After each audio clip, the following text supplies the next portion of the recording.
the flying cameramen.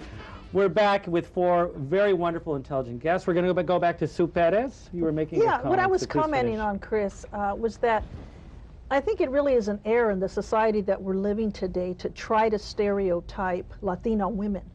I think for each of us as individuals that we are allowed, by virtue of the fact that we're human beings and not just because we're female, but we are allowed and encouraged to define ourselves. If Maria finds reward in what she does, then power to her, all the power to her. If things work out for her financially, if I have a different idea, if I have a different understanding, if I have a different desire financially or socially where I want to live, what I want to do, what causes I want to stand up for, then I have the right to do that.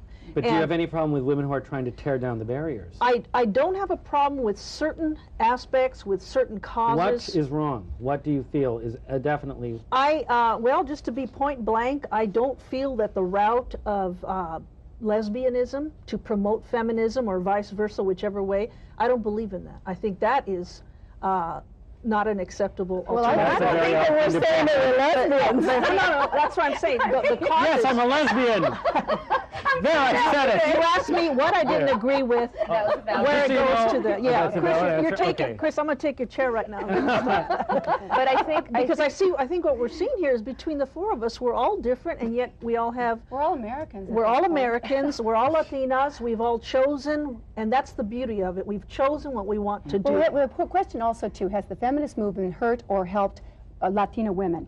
And one of the big things that, yes, we're back to this thing about, we love her. well, this thing about, see, now I talk about the contraception, I see that it's an evil thing, it's evil for marriage, but I think in particular, and this is where I fault the feminist movement terribly, is that it's outrageously bad for teenagers. Because already the USFDA had a test in 1987, they found the condoms were 20% defective, and that they slip, break off, leak, and that they're handing these to the kids, and that the feminist movement is very heavily behind this, Planned Parenthood is very heavily behind this, and that the rate of disease is skyrocketing.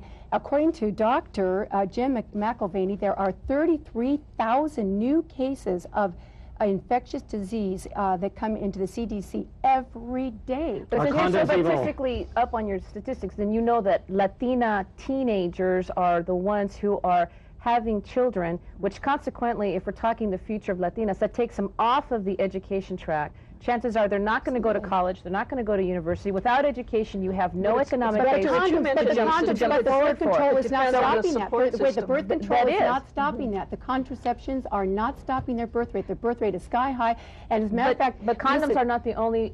Condoms is not the only solution for birth control, and it's about education, and it's about access to information, and it's about having the choices to make what you choose to do with your body, not you telling me what I'm going to do, or you telling my teenage daughter what she's going to do. Now, Carol Everett, who worked in the abortion industry and has come out of it, she ran 3 abortion mills in Texas. Carol Everett said that she would go into high school, she would tell the kids all about the contraceptions that they could use and the abortion referral, and she said her intent was to get them sexually aroused. That was her intent, because that... We're not discussing that here. We're discussing a different issue here. We're not talking about that. We're talking about Latinas and how they decide their feminism. And I want to bring this back to the conversation that Latinas are making different choices now where they are choosing not to get married until later. They're choosing to have careers. They're choosing to go for bachelor's, master's, PhDs. So you're seeing a whole generation of 20-year-olds and 30-year-olds that are, it doesn't matter if they're contracepted or not.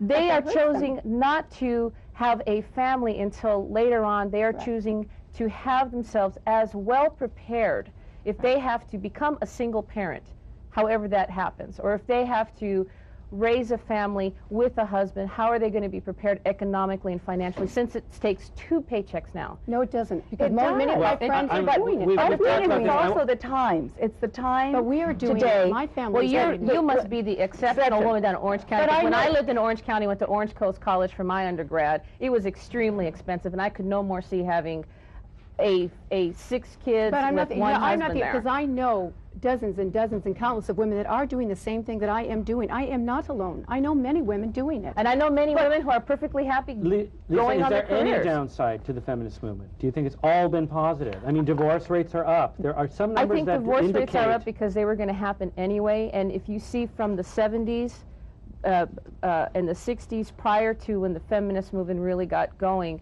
divorce was, I think, a result of people having the freedom to make choices. We were no longer locked into the 40s and 50s Ozzie and Harriet mode. You got married, you made your bed, you lied in it. Right. Women have choices. Women have options now. Are they happier with these choices and these options? Like the woman who said that to Gloria Steinem, and Gloria Steinem said, no, we didn't know it was going to be this bad. Are they happier with these choices? But you see, in the 40s and 50s, a lot of people got married because that was a thing to do. A lot of those women today now are getting divorced because they weren't happy. They were forced to get married, to get out of the house, to then start a family. And you don't have to get married, and it's not about condoms. It's about wanting a life for yourself and options. And taking care of yourself. But we're still going back to what happens on Dr. Laura Schlesinger's show. She has caller after 22,000 callers an hour. How many Latinas really listen to Dr. Laura Schlesinger? And it's about the point. The point is that these women are suffering because of the bed that they have made, which has been a sexual license, a reliance on contraceptions that did not always work. So they should stay in an abusive marriage where a husband beats them up, taking care of their kids because because God's providing for me, and if I get beat up every night, that's my job, is to stay here. Well, I actually even know women who've been through that, and they've said their prayers and it turned around. Yeah, but the thing is that you know, today, you don't have to live in a house where your husband's going to beat you. You don't have enough money to feed your kids. And there's so many people that you can go down. But you have to go back to the gospel of Christ, that you have no faith, that Christ is not. But not every Latina is Catholic. You have Jehovah's Witness, you have born again. You have such a diverse religious base for Latinas. Yes, and they are biblical. They are not all Catholics. But they are well, we've covered a lot of topics: contraception, religion. It was a wonderful show. I feel like we could go on for a lot more time. I want to talk a little bit about.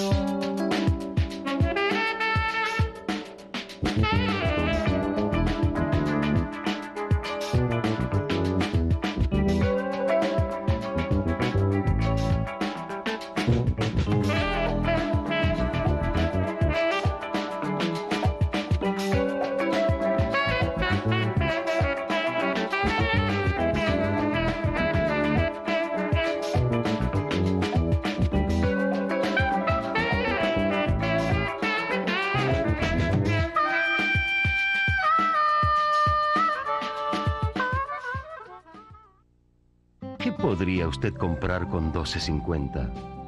35 millones de personas lo invierten en una membresía con AARP. Y con esos $12.50 al año, obtienen acceso a descuentos y muchos beneficios, como servicios legales y financieros, oportunidades para trabajar como voluntario y asistencia gratis en la preparación de sus impuestos. Llame, infórmese, hágase miembro y recibirá gratis un ejemplar de Segunda Juventud. For over 30 years, Telecu has built its reputation in the community on a foundation of service, empowerment, advancement, and the creation of self-sufficiency, achieving multifaceted growth through innovation and collaboration. And we really believe that the greatest social good that you do for an individual is the creation of a full-time job so that he or she may clothe, feed, and educate their own families. Telecu, a pioneering institution for the ages.